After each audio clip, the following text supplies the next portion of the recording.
and welcome back to Cooking with Julia. Well, today we have a special treat for you.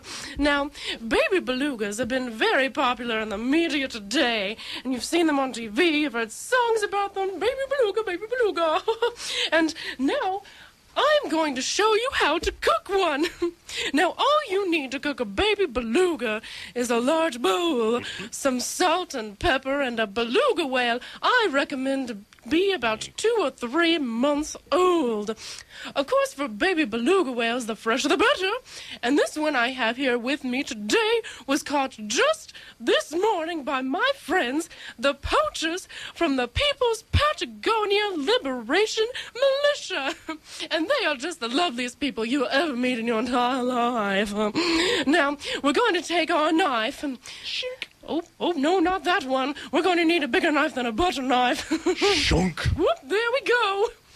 Now, we're going to make a lateral cut along its belly so that we can find the fillet and... Oh dear, you hear that, folks? It looks like the heart is still beating. Now, I'll just take care of that with my egg beater. Let me try and find it. Oh, there we go. All taken care of. Dead baby beluga. Smells delicious. Now, as you can see, we have all these wonderful little organs here, and they'll make a lovely soup. Now, many people don't keep the liver. They just say, "Well, Julia, I can't use the liver. I'll just throw it out." But I say, you know what I say, folks? I say, keep the liver, and we won't use it in a soup, but if you mash it up with a few bell peppers and an avocado, you can make a lovely baby beluga liver dip for a perfect appetizer at your dinner party. Now, just give it a good tug, and...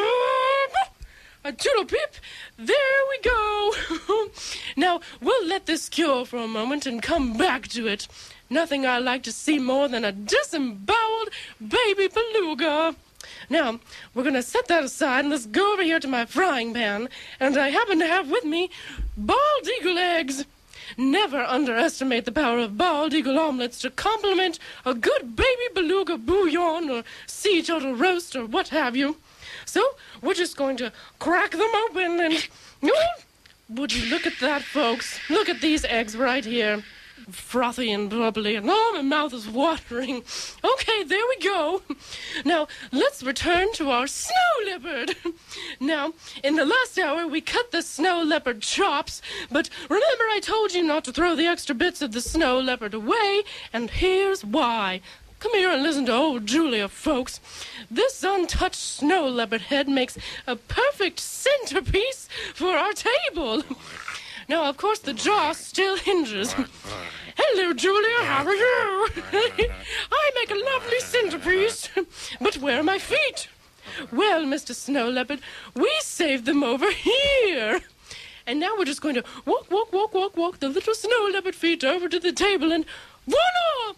A perfect embellishment for our snow leopard head centerpiece right there in the middle of the table.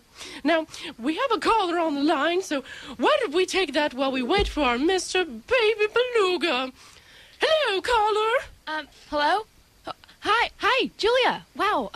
Thanks for taking my call. I am such a huge fan. Oh, well, thank you, caller. Now, what can Julia do for you today? Well, I've been trying that recipe from last week with the bottlenose dolphin. Oh, yes, the bottlenose puree to accompany our white rhino slow roast. Yeah, that's the one. But I'm having some trouble breaching the cranial cavity and extracting the brain.